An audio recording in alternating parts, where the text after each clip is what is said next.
Hello student, ये 10.3 अपना दीर्घवृत्त पूरा हुआ। उसके बाद एक और बचा है आपके शंकु परिच्छेद में, अति परवलय। ये कैसी आकृति होती है, इसका क्या मतलब है? इंग्लिश में इसको हाइपरबोला कहते हैं। अति परवलय कैसी आकृति होती है, एक बार उसकी परिभाषा। अति परवलय ये जैसा हमने दीर्घवृत्त पढ़ा था, समझो एक उस टाइप का ही है ये आकृति। जैसे हमने दीर्घवृत्त पढ़ा है, इस दीर्घवृत्त को यहां बीच में से यदि काट दें और इसके दोनों भागों को उल्टा कर दें तो एक तरह से ये अति परवलय बन जाएगा। सेम उसी प्रकार की आकृति है। तो देखें जरा अति परवलय कैसे होता है।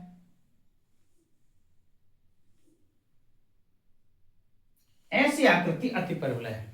इसमें भी दो नाभियां होती हैं, ये F1, ये F2, इसका C और 0 निर्देशांक -C और 0 जैसे दीर्घवृत्त में होते थे। ये लगभग सारा कुछ दीर्घवृत्त से मिलता जुलता है। जैसा दीर्घवृत्त में पढ़ा वैसा कि वैसा ही अति परवलय है। इसके चित्र को देखने में थोड़ा अजीब लग रहा है, बाकी सारी चीजें, दो नाभियां दीर्घवृत्त में, दो नाभियां इसमें, शीर्ष, इसका शीर्ष जैसे दो शीर्ष के दो अंत्य बिंदु होते थे, यहां भी शीर्ष, ये इसका A और 0, ये -A और 0, ये केंद्र 0 0, उसमें भी केंद्र 0 0। ये सारा कुछ फर्क किसमें, ये दीर्घ अक्ष बोलते थे इसको, इसमें बस इस दीर्घ अक्ष की जगह इसको बोलते हैं अनुप्रस्थ अक्ष। अनुप्रस्थ अक्ष कौन से अक्ष अनुप्रस्थ होगा, जिस पर ये नाभियां होंगी वो अक्ष अनुप्रस्थ अक्ष कहलाएगा, तथा जिस पे नाभियां नहीं है इसको कहते हैं संयुग्मी अक्ष।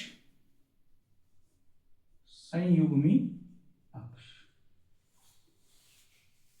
ठीक है। एक चीज जो और अलग है, एक तो इनके नाम अलग है, वहां हमने पढ़े थे दीर्घ अक्ष और लघु अक्ष। यहां है इस दीर्घ अक्ष को अनुप्रस्थ अक्ष और संयुग्मी अक्ष। वहां एक चीज देखी थी, ए यहां था, ए यहां होता था और सी यहां है। ए बड़ा था सी से, यहां पे देखें तो यहां से यहां तक की दूरी सी है और यहां से यहां तक की दूरी ए है, तो इसमें सी बड़ा है ए से। तो जो ए बी सी में संबंध है, ए बी सी में संबंध, जो संबंध है वो क्या है, यहां सी बड़ा है इसलिए सी स्क्वायर बराबर ए स्क्वायर प्लस बी स्क्वायर होता है। एक तो ये चीज।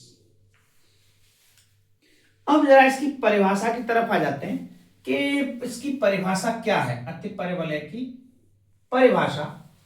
तो अति परवलय के जो भी बिंदु हैं, जहां भी, ये मान लो P बिंदु है कोई, तो इस P बिंदुओं पर नाभियों से दूरी, दीर्घवृत्त में क्या होता था, मैं कंपेयर करके बताता जा रहा हूं, आप चीज को समझे तो याद।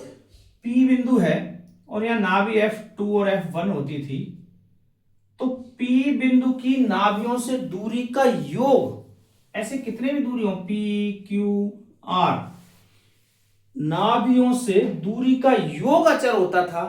यहां पर इन बिंदुओं के अंतर अचर होता है, बस ये ही इसकी परिभाषा है।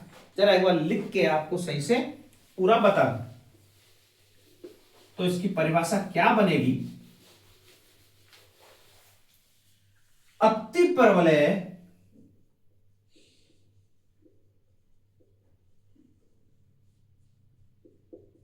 ऐसे बिंदुओं का बिंदुपथ है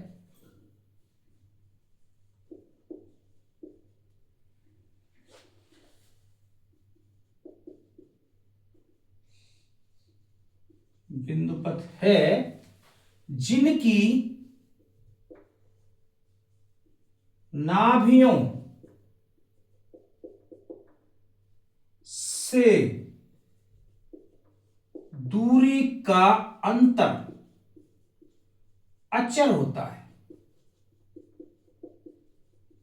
दीर्घवृत्त में नाभियों से दूरी का योग अचर होता था, यहां से नाभियों की दूरी का अंतर अचर होता है। मतलब जैसे यहां P बिंदु है, एक कोई और बिंदु बना लेता हूं, मान लो कहीं भी, मान लो कहीं, यहां मान लेते हैं, चलो ये Q है,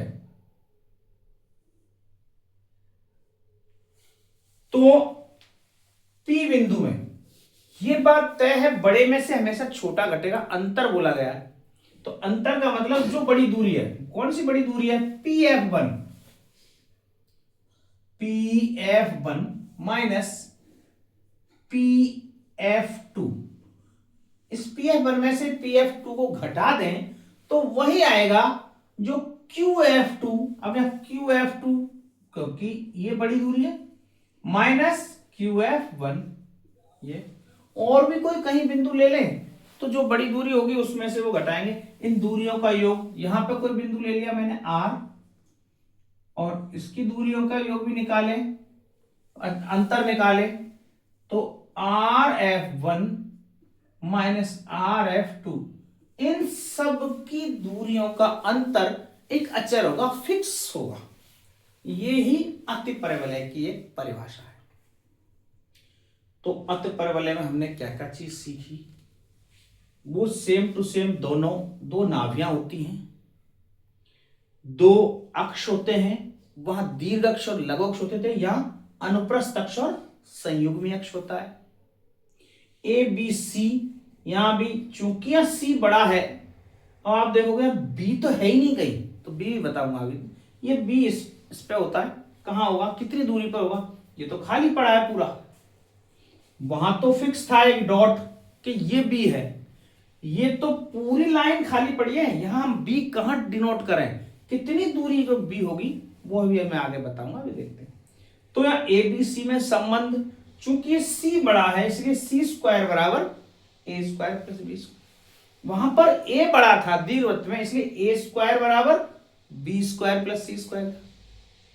ठीक है, ये बातें हमने, और क्या क्या चीज इसमें तो नोट करने की चीजें, नाभियों के निर्देशांक वही चीज आएगी, शीर्ष यहां भी वही A0 और माइनस A0, नाभियों के निर्देशांक वही होंगे, शीर्ष वही होंगे, अनुप्रस्थ अक्ष की लंबाई, वहां पे दीर्घ अक्ष की लंबाई 2a होती थी, यहां अनुप्रस्थ अक्ष की लंबाई 2a होगी, और संयुग्मी अक्ष की लंबाई 2b होगी। ठीक है, मैं एक बार ये नोट करके कुछ कुछ चीजें लिख देता हूं।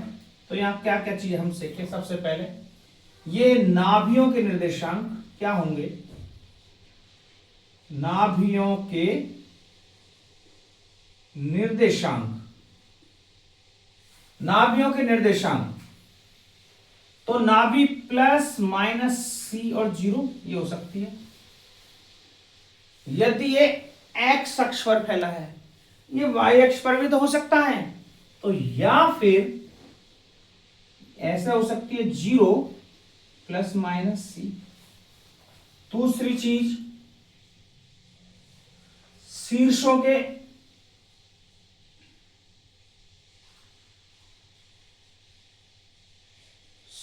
के निर्देशांक, जैसे वहां पर दीर्घवृत्त में शीर्षों के निर्देशांक जो होते थे, यहां पर भी वही शीर्ष है A0 और माइनस A0, तो प्लस माइनस A और 0, या फिर 0 प्लस माइनस A, क्योंकि ये शीर्ष एक्स अक्ष पर भी हो सकते हैं और वाई अक्ष पर भी हो सकते हैं। ठीक है, ये शीर्षों के निर्देशांक हो गए।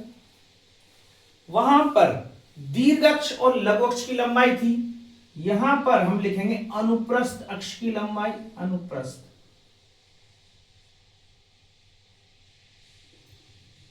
अक्ष की लंबाई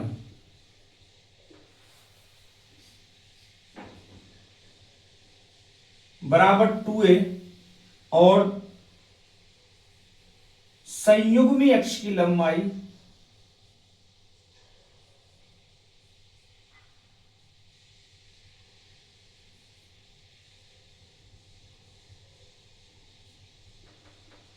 बराबर 2b, जो उसमें होती थी सेम चीज डिट्टो।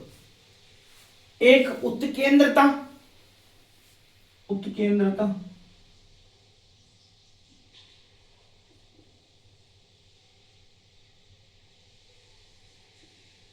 उत्केंद्रता जिसको ई से डिनोट करते हैं, वहां फॉर्मूला होता था C अपॉन ए। यहां भी यही होगा C अपॉन ए, पर यहां पर C बड़ा है ए से, यहां C बड़ा है ए से, तो इसका मतलब उत्केंद्रता का मान हमेशा, जो E का मान है, हमेशा ग्रेटर देन 1, एक से ज्यादा आएगा। वहां पर C छोटा था तो वहां पर E का मान एक से कम आता था, यहां पर E का मान एक से ज्यादा आएगा। ये बात है। और तो हमने क्या क्या देख लिया, एबीसी में संबंध, उत्केंद्रता, अनुप्रस्थ अक्ष की लंबाई, संयुग्मी अक्ष की लंबाई। अब जो मुख्य बात, अति परवलय के समीकरण और अति परवलय के नाभि लंब जीवा की लंबाई और याद करनी है। बस ये यहां तक उतारे तो आपको अति परवलय का इंट्रोडक्शन खत्म। और सेम दीर्घवृत्त में जैसे सवाल है, सेम डिट्टो उसी टाइप के इसमें सवाल है। कुछ भी ऐसा नहीं है तो इसमें कुछ नया सीखने को मिलेगा, सारा कुछ सेम है। थोड़ा सा जो अंतर है, दो अक्ष बदले और एक ये चीज एबीसी में संबंध बदला, क्योंकि सी ए से बड़ा है यहां पे, बस इसकी वजह से एबीसी में संबंध बदल गया। तो यहां तक उतारे एक बार।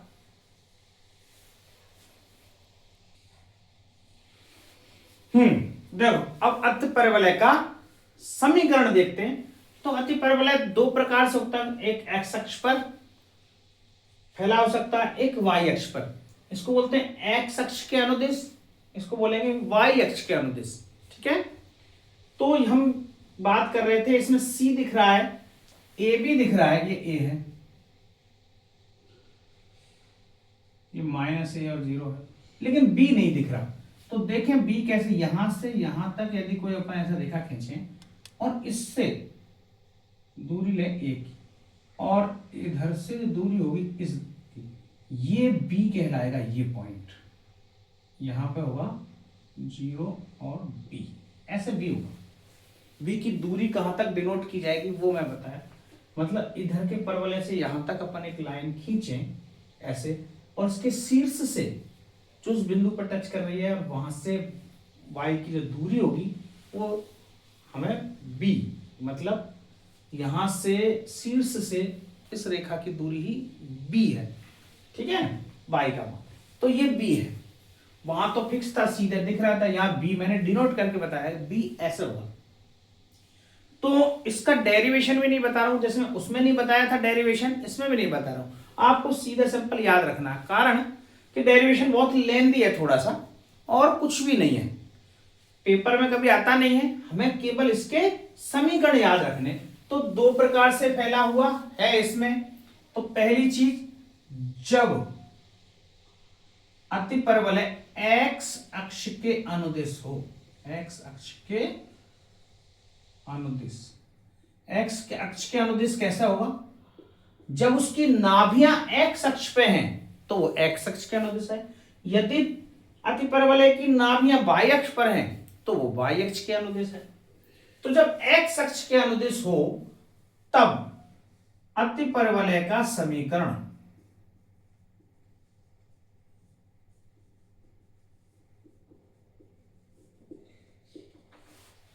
बराबर होता है x square upon a square, वहां पर प्लस पढ़ा था हमने, अब माइनस आएगा, y square upon b square बराबर 1।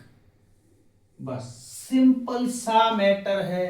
सेम दीर्घवृत्त और अति परवलय लगभग दोनों सेम सा सिस्टम है, कुछ कुछ चीजें अलग रही। यहां प्लस पढ़ा था हमने, माइनस आ रहा है कब, जब एक्स अक्ष के अनुदिश हमारा अति परवलय है।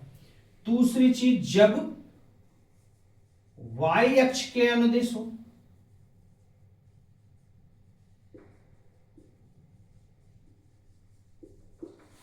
यदि वाई अक्ष के अनुदिश हो तब अति परवलय का समीकरण।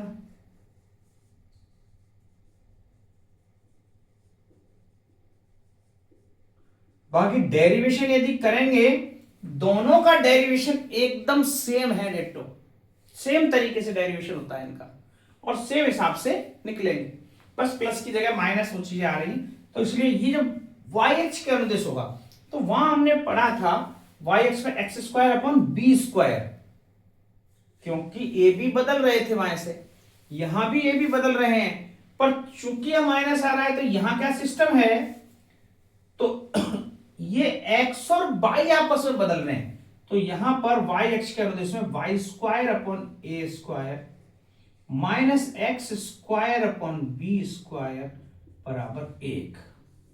ये ऐसे लर्न करना है। यहां ए बी में कोई चेंज नहीं है, नीचे ये एक्स वाई आपस में बदल रहे हैं। ठीक है, याद रखने का तरीका सिंपल सा, अति परवलय में एक्स अक्ष पर देखो ए कहां है, एक्स अक्ष पर, तो x square upon a square. जब वाई अक्ष के अनुदेश है तो ए कहां है, वाई अक्ष पर, तो Y square upon a square minus x. ऐसे याद रखना है, आसानी से याद हो जाए। ठीक है, चूंकि माइनस है तो इसको हम बदल नहीं सकते इधर, इसलिए इसमें से ही ये घटेगा, तो सिस्टम सारा का सारा ये आपको अति परवलय के समीकरण हो गए, ये होता है ना। अब एक चीज बची अति परवलय की नाभि लंब जीवा की लंबाई। अब डेरिवेशन उसका भी नहीं बताने वाला, क्योंकि वो भी सेम वही फॉर्मूला है जो उसका है, और हम हल करेंगे तो सेम इसमें मान रख के जैसे उसमें किया था सेम टू सेम उसी प्रकार से वो ही दूरी आनी है। ठीक है, तो एक बार वो और बता देता हूं, अति परवलय की नाभि लंब जीवा की लंबाई एक बार बताओ।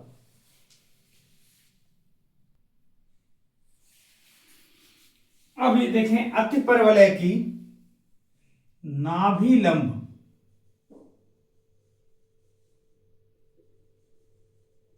जीवा की लंबाई,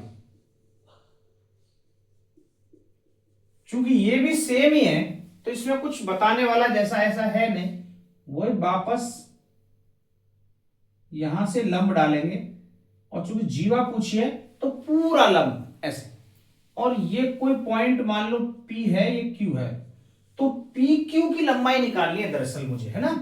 तो पी क्यू जो कि होगी, मैंने यहां वो एल माना, तो ये 2L, और इसका मान वही होता है जो उसमें है 2B स्क्वायर अपॉन ए, ये ही मान याद रखना है।